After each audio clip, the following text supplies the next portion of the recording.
Pagtatalaga kay Aaron at sa mga anak niyang lalaki. 8 Kabanata. Sinabi ng Panginoon kay Moises, "Papuntahin mo si Aaron at ang mga anak niyang lalaki roon sa pintuan ng toldang tipanan, at tipunin mo ang lahat ng taga-Israel doon.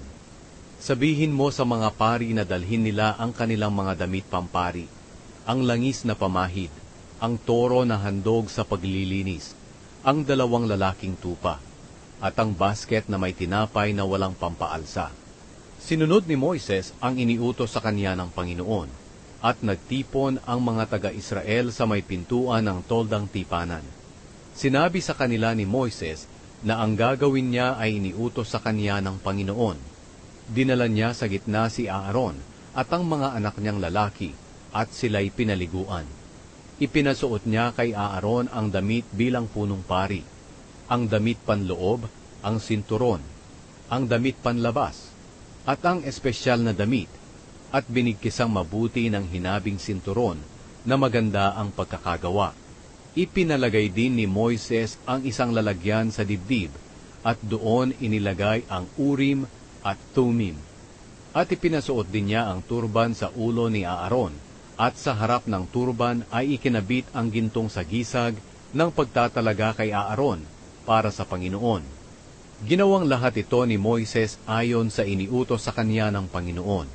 Pagkatapos kinuha ni Moises ang langis, at winisikan ang tolda at ang lahat ng nasa loob, bilang pagtatalaga ng lahat ng ito para sa Panginoon. Winisikan din niya ng langis ang altar ng 7 beses, at ang lahat ng kagamitan na naroon, pati ang planggana at ang patungan nito. Ginawa ito para ihandog sa Panginoon. Pagkatapos, binuhusan niya ng langis ang ulo ni Aaron, bilang pagtatalaga sa kanya sa Panginoon. At pinalapit niya sa gitna ang mga anak na lalaki ni Aaron, at ipinasuot sa kanila ang kasuotan nila na pampari, at nilagyan ng sinturon. Ipinasuot din sa kanila ang kanilang mga turban. Ginawa ito ni Moises ayon sa iniutos sa kanya ng Panginoon. Pagkatapos nito'y ipinakuha ni Moises ang baka na handog sa paglilinis, at ipinatong ni Aaron at ng mga anak niya ang mga kamay nila sa ulo ng baka. Pagkatapos, pinatay ni Moises ang baka, at kumuha siya ng dugo. Inilubog niya ang kanyang daliri sa dugo, at pinahiran niya ang parang sungay sa mga sulok ng altar para luminis ito.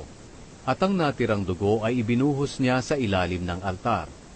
Sa ganitong paraan niya itinalaga ang altar para sa Panginoon, upang maging karapat-dapat na lugar na pinaghahandugan ng mga pantubos sa kasalanan. Kinuha rin ni Moises ang lahat ng taba ng lamang loob ng baka, ang maliit na bahagi ng atay, ang mga bato pati ang taba nito, at sinunog niya ang lahat ng ito roon sa altar.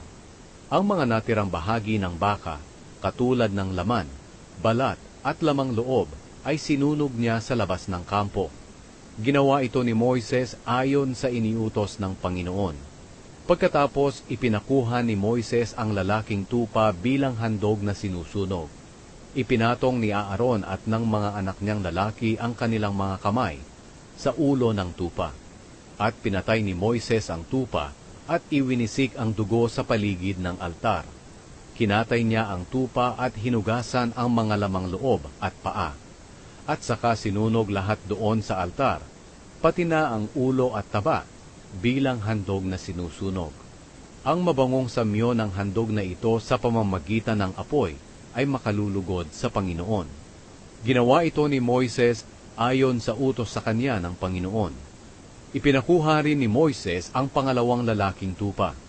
Ito ang handog para sa pagtatalaga. Ipinatong ni Aaron at ng mga anak niyang lalaki ang mga kamay nila sa ulo ng tupa, at pinatay ni Moises ang tupa.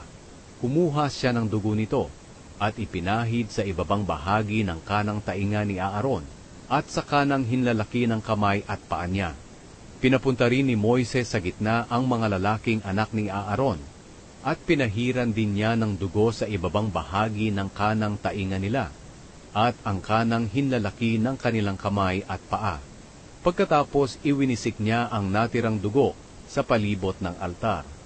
Kinuha rin niya ang mga taba, ang matabang buntot, ang lahat ng taba sa lamang loob, ang maliit na bahagi ng atay, ang mga bato pati ang taba nito, at ang kanang hita.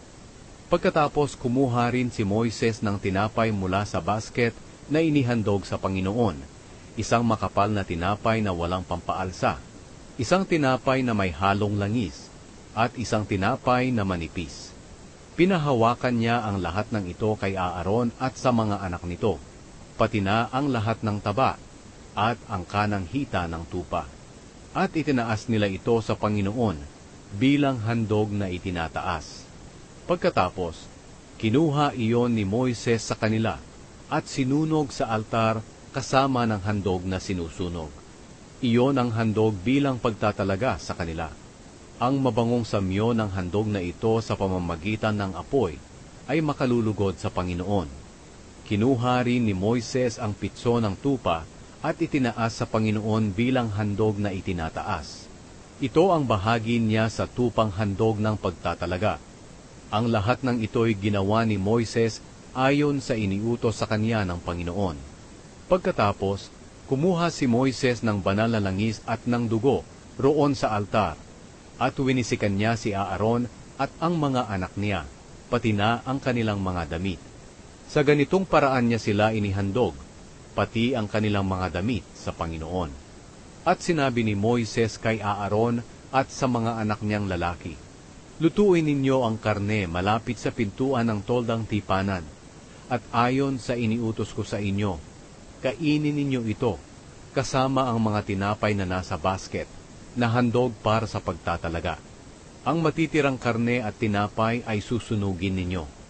Huwag kayong aalis dito sa loob ng 7 araw, hanggat hindi natatapos ang pagtatalaga sa inyo. Ang Panginoon ang nag-utos sa atin na gawin natin ang ating ginagawa ngayon para matubos kayo sa inyong mga kasalanan. Kinakailangang manatili kayo rito araw at gabi sa loob ng 7 araw. At gawin ninyo ang ipinapagawa sa inyo ng Panginoon para hindi kayo mamatay. Dahil ito ang iniutos sa akin ng Panginoon na dapat ninyong gawin." Kaya sinunod ni Aaron at ng mga anak niya ang lahat ng iniutos ng Panginoon sa pamamagitan ni Moises.